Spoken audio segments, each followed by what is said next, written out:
Hello po sa inyong lahat mga ka-crypto. Ako po si Pinoy Crypto Trader at sa video na ito ay atin pong pag-uusapan ang komento rito nila ka-crypto tungkol dito kay Binance. Kasi ayan, si Binance po ngayon ang pinagkakaguluhan dito sa ating bansa, dito sa Pilipinas. Sapagkat naglabas po ang Philippine SEC na i-block po nila ang website or yung paggamit kay Binance platform. Isa po siyang crypto exchange. Sa mga hindi po nakakaalam ay si Binance ang pinakamalaki at ang nangungunang crypto exchange sa buong mundo. Yun nga lang ang problema ay wala po siyang lisensya dito sa ating bansa. Kaya unlicensed po siya, unregistered. Kaya ipinagbabawal po ng Philippine SEC ang kanyang operation dito. Kaya ngayon ay kumilos na po sila para pagbawalan ang kanilang operasyon dito. At ayan, meron po tayong mga komento rito ng ating mga ka-crypto na gusto ko na ring ibahagi sa lahat yung aking sariling opinion, yung sa aking sariling pananaw, yung sa aking magiging kasagutan sa kanilang mga tanong rito. Ayan, una rito ay pag nabanba ang Binance dito sa Pilipinas ay anong magandang exchanger na tulad ni Binance ang pwedeng ipalit or malilipatan. Kaya yan po yung unang komento natin dito. At ang sunod ay ano ang gamit mo na apps? Ay naka-Binance pa naman ako. Hassle naman, ano ang advice mo sa amin? Ayan. Gusto niyang malaman or gusto niyang humingi ng advice. At ayan, ang maibibigay ko pong advice ay sa aking sariling opinion lamang po yan at sa aking sariling pananaw bilang isang trader at saka investor ng mga cryptocurrencies. At ayan, bilang isang user na rin ng Binance. Kaya yan, lahat po ng mga user ay pare-pareho po tayo ng kinakaharap na problema ngayon or sitwasyon. Pero ayan, bago po tayo magpatuloy ay nais ko lamang po munang bigyang linaw ang aking disclaimer kung saan ang nilalaman po ng video na ito ay hindi po ito isang financial advice. For education and information purposes lamang po ang layunin nito. Maliban po dito ay nais ko na rin pong magbigay babala na wala pong kahit anumang group chat ang Pinoy Crypto Trader. Yan, unahin muna natin dito yung tungkol sa komento ni ka-crypto dito na kapag na-ban ang Binance dito sa Pilipinas ay anong magandang crypto exchange na tulad ni Binance ang pwede nating malipatan or ipalit. Ayan muna ang unahin natin. Ayan, habang chine-check natin yung nagbabagong yung price changes ng mga cryptocurrencies dito. At ayan, ang masasabi ko po rito ay marami po tayong pwedeng ipalit dito kay Binance. Marami naman pong mga platforms dyan. Meron din po dito sa ating dito mismo sa ating bansa, dito mismo sa Pilipinas, mga local exchanges natin. Yun nga lang kasi ay malaki po yung difference sa pagkakaiba ng mga top global exchanges kumpara sa mga local exchanges natin dito. Siyempre, yung unang-una ay yung pagdating pa lamang sa transaction fee ay ayan, sobrang malaki na yung difference dyan. Siyempre, marami pang iba. Mga technical support, mga ayan, kung ano-ano pa dyan ay ayan, malaki ang difference. Kaya mas pinipili talaga ng karamihan na gumamit ng mga global crypto exchanges kasi kumpara sa mga local exchanges natin dito. Pero ayan, kung paggagamit naman po tayo ng local exchanges ay at least parang nasa safety naman po tayo sa kamay ng ng PHSEC, ng Philippine SEC. Kasi regulated na ang mga local exchanges natin dito. Meron na silang lisensya, kaya ayan, ligtas na sila sa kamay ng Philippine SEC. Pero yung mga nandito sa global exchanges ay karamihan po sila ay wala po silang lisensya na mag-operate dito sa Pilipinas, katulad na lamang ni Binance. Kaya ipinagbabawal po ng PHSEC ang kanilang operasyon dito. Ngayon ay gaya ng sinabi ko kanina ay marami pong magaganda dyan na ibang platform. Ayan, search lamang po natin yung top 10 na global exchanges ay lalabas na sila at mamimili lamang po tayo dyan. Ayan, ayaw ko pong magbanggit dahil ayan, baka na naman alam naman po natin na yung PHSEC ay pinagbabawal na po na mag-promote ng yan i-promote si Binance. Kaya kung baka sakaling pagkatapos ni Binance ay baka yung babanggitin ko dito ay ito naman yung susunod nilang habulin, ay ayan. Kaya basta masasabi ko ay i-search na lamang po ninyong yung top 10 mga kilalang mga global exchanges. Ay ayan, maaasahan naman po sila kasi tested po sila. Hindi po sila mabibigyan ng top 10 na ranking kung hindi maganda yung kanilang platform. Ayan. Ngayon ay kung kitang-kita naman natin na mukhang may isusunod pa ang PHSEC dito kay Binance. Siguro umpisa pa lamang ito. Kaya sa tingin ko lamang sa aking sariling opinion lamang ay may isusunod pa sila rito. Ayan. At dito naman po tayo sa pangalawang komento rito. Yan, sabi niya dito ay ano ang advice mo sa amin? Ayan, ano ang advice mo sa amin na naka-Binance? Ang akin na advice naman or aking maipapayo rito ay wala po talaga tayong magagawa kasi wala po talagang lisensya si Binance, at kung talagang gustong isara dito or patigilin ng PHSEC ang kanyang operasyon dito sa ating bansa ay wala po tayong magagawa. Yung mga iba ay sinasabi po nila na pwedeng gumamit ng VPN para ma-access yung kanilang website. Pwede po yan, pero ang problema kung pumayag po yung Binance kasi kinontak daw po ng PHSEC mismo ang Binance. At yan, sabi ng Binance ay pwede handa raw silang mag-comply.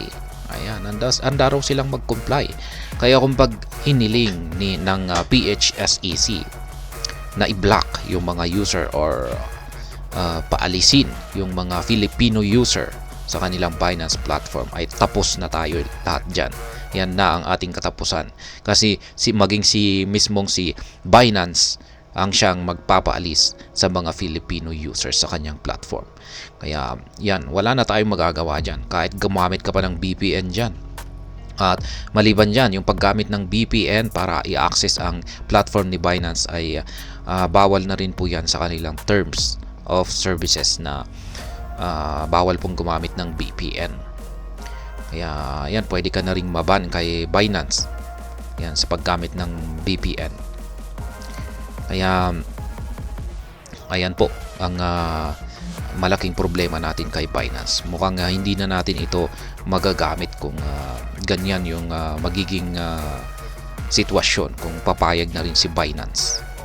Ngayon ay ang aking advice po rito para sa lahat, ito lamang ay base sa aking sariling opinion at sa aking sariling pananaw. Ang aking nakikita rito ay ang lumipat sa decentralized exchange. Kasi ang Binance ay centralized exchange po ito. Madali po silang habulin, may opisina po ito, may location, may mga tao sa likod ng mga ito. Yan po ang centralized exchange. Pero pagdating po sa decentralized exchange ay wala pong namumuno rito. Automatic po yung parang nagpapatakbo rito ay isang program, automated. Kaya walang nagmamanage dito, walang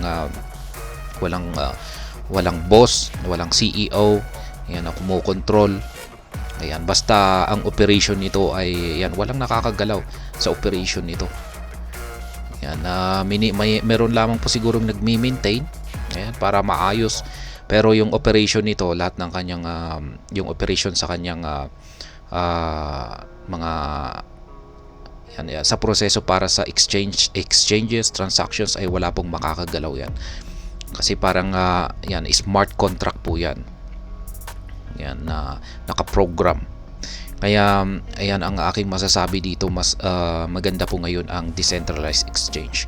Yun nga lang at mataas yung kanilang presyo sa ngayon.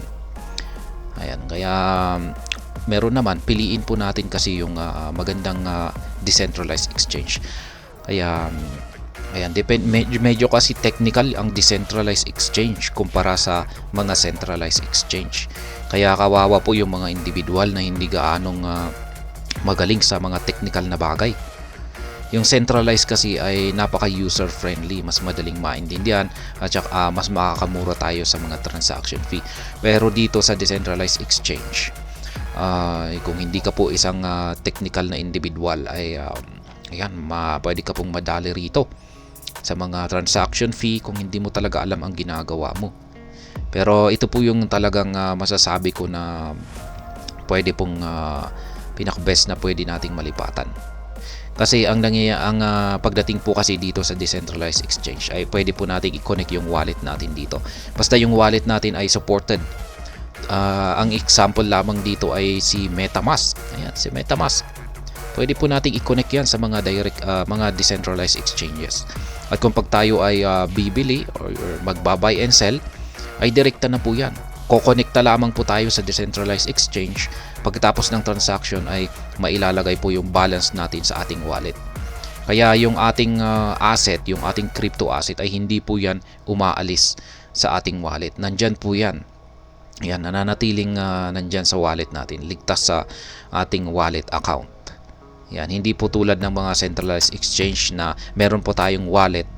Yan, meron po tayong sariling wallet sa mga centralized exchanges. At para kung saan ay kailangan pa nating i-withdraw ito para mapunta sa ating mga private wallets. Pero dito sa paggamit ng decentralized exchange ay i-connecta lang natin yung ating wallet. At ayan, kapag nag-buy tayo ng isang crypto asset ay direkta nang pupunta sa ating wallet yung ating binili na crypto asset. At ganun din sa pagsisell.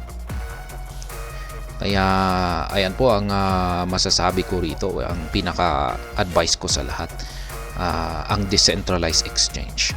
At sabi nga ni Ginoong Sisay, yan, sabi ni Ginoong Sisay na yan, nung siya ay nag-resign, ay sabi niya ay magpapahinga daw muna siya, magre-relax muna siya. Yan, lalayuan daw muna niya yung technology. Kaya yan po yung kanyang sinabi. Ngunit sa pagbabalik niya, ayan, ay tututukan niya daw ang mga DeFi, ayan, mga decentralized, yung mga katulad ng ayan, kaya parang ayaw niya na sa centralized. Kaya ayan, decentralized exchange. Kaya yan po yung kanyang babalikan. Kaya maging si Ginoong Changpeng Zhao, yan, sa mga hindi po nakakakilala ay siya po yung dating CEO ni Binance. Yan, kung hindi po sa kanya ay hindi po talaga magiging number one or hindi po magiging napakagandang exchange platform si Binance. Kaya yan po yung aking advice sa lahat. Para sa akin, para lamang po sa akin ay ang decentralized exchange po ang parang sunod na pinakamagandang lilipatan. Ayan. Kasi yung mga centralized exchanges po ngayon ay nanganganib. Yan, hindi lamang po dito yan sa Pilipinas. Maaring baka sumunod na rin yung ibang mga bansa. At kung pag sumunod yung mga ibang bansa ay talagang kung pag hinabol yan ay talagang magko-collapse yung mga centralized exchanges na yan. At pwede pa yung exploit mismo ng mga tao na nasa likuran nito. Tulad na lamang yung nangyari sa FTX. Yan, sabi raw dito ay yung may kagagawan diyan ay yung mga tao mismo sa likuran ng FTX. Kaya yan po yung mga pwedeng mga nakakatakot na posibleng mangyari sa mga centralized exchange. Hindi lamang po yung mga financial regulators, maging yung mga tao sa likuran ng mga ito. Yan, pwedeng mag-collapse ito. Kaya pero pagdating sa mga decentralized exchanges ay wala pong makakagalaw diyan. Yan, kasi decentralized, walang namumuno o walang nagma-manage. Yan, mini-maintain lamang po siguro yung kanyang operasyon. Pero hindi po nila pwedeng galawin or pakialaman yung pagdating sa mga transactions. Yan, mga operations dito pagdating sa mga transactions. Kaya yan po ang aking advice para sa lahat. Yan. Yung lumipat sa decentralized exchange. At ayan, hanggang dito na lamang po tayo sa video na ito mga ka-crypto. Sana po ay inyong nagustuhan ang aking paliwanag dito. Kung inyo po itong nagustuhan, pakiclick lamang po ang like button nito. Para naman po sa mga bago lamang dito, kayo po ay aking inaanyayahan para mag-subscribe. Pakiclick na rin po ang bell icon nito dahil ito po ang magsisilbing notification nito sa mga bago kong videos na akin pong ina-upload sa aking YouTube channel na ito. Marami pong salamat sa panonood. Ingat po tayo lagi at God bless po sa ating lahat.